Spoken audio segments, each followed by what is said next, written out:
Welcome friends! Today I'm going to walk you through and show you my process for taking my ink drawings and making them digital.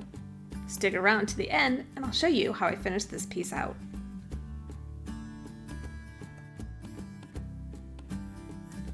First, when I start a project, I do a quick rough sketch kind of in pencil of the shapes that help me in my layout. Typically for flowers, I add lightly drawn circles, and this helps me with my proportions for the flowers so I don't go too big or too small with any of my elements. Once I draw in my elements, in this case the flower, I'll go back through and give the outline a thick stroke.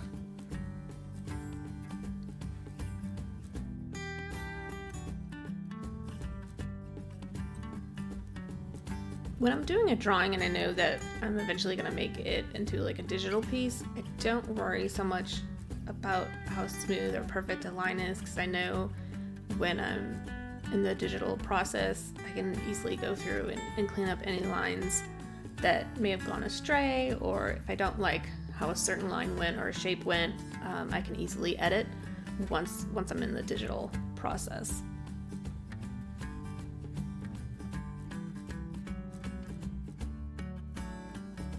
For this flower, I'm going to go ahead and add an extra thick border to it.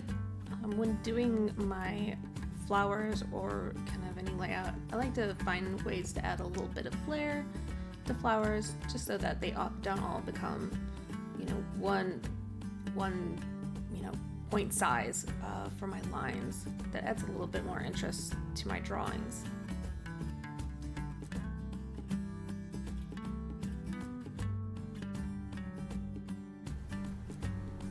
So I'm going to continue drawing on here, but I wanted to let you know once I'm done drawing this piece, I'm going to open up Adobe Illustrator.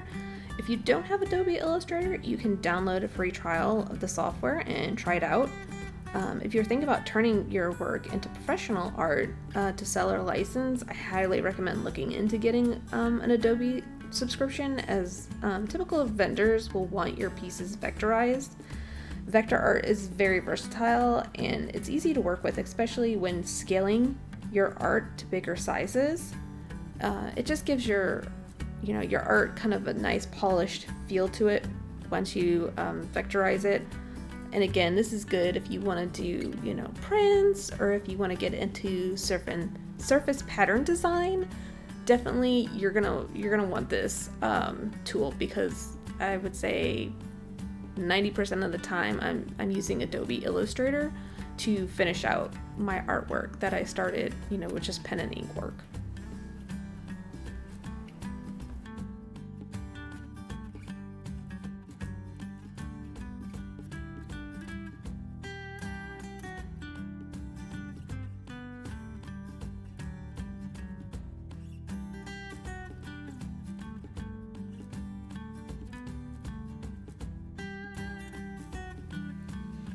Here at the end, and then finishing off the flowers and the leaves, I'm going to go ahead and I'm going to add a little bit of gold gel pen and in a circle, just kind of finish the piece off.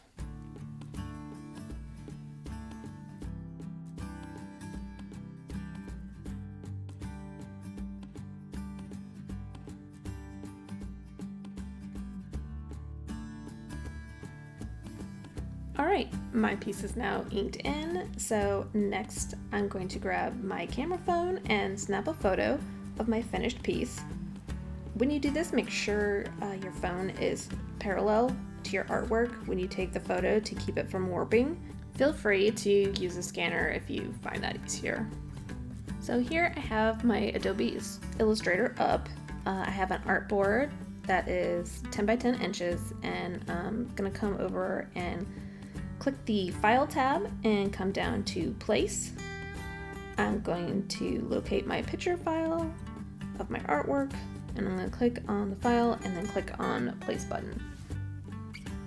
The file is now loaded to my pointer, so I'm going to come up to the top left, click, then drag the lower to the lower right and let go.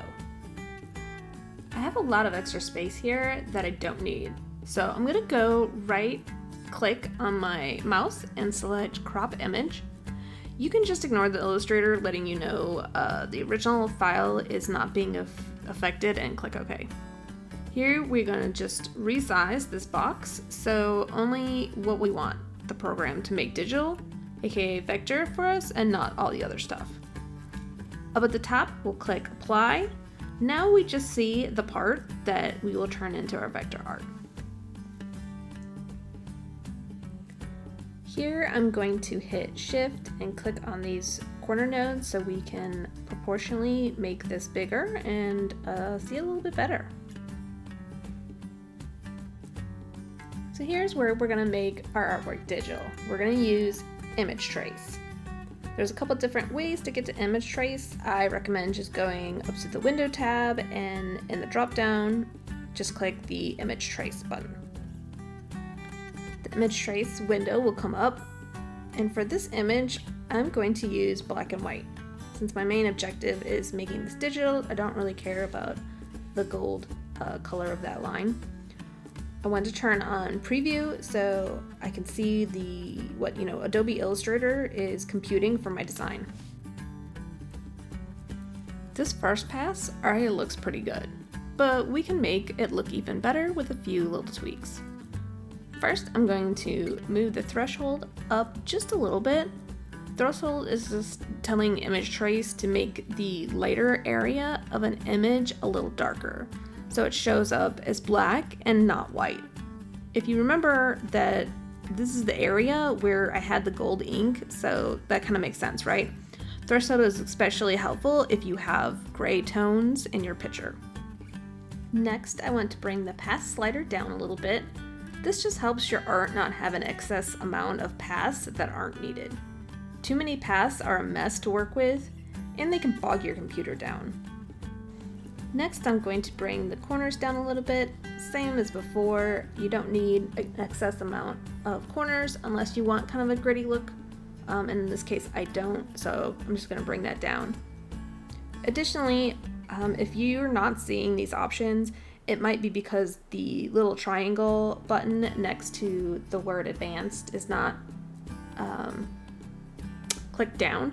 So just go ahead and click that and you'll see these options. Next, I'm going to come down to strokes, click that on and change to 1 point. This will give a little extra weight in areas that still need it, and kind of smooth out the areas that might be still a little bit jagged. I'm going to click ignore color. This is telling image trace to ignore the white area and make it a transparent color instead. Now that I think that my piece is where it needs to be, I'm going to zoom in and check the pieces up close. If there's anything I didn't see when I was zoomed out, now's the time I can go back in and change any of those settings. This looks good, so I'm going to go ahead and hit expand. So now I'm going to show you what the ignore color box was all about. So I made this red box right here, and I'm going to send this to the back. So now you can see that the color shows all the way through. Now, if you want to go back through and manually color this, again, it depends on your project, you would want to leave that box unchecked so that it'll leave you the white box, and then you can use your direct selection tool, click on those white spaces, and then change the colors individually. Now that you have vector art, your possibilities are endless. So as you saw, image trace is a super powerful tool that you can play around with. Adobe has made lots of changes recently to it, so it's more powerful than ever. I enjoy playing around with it, and I hope you guys do too.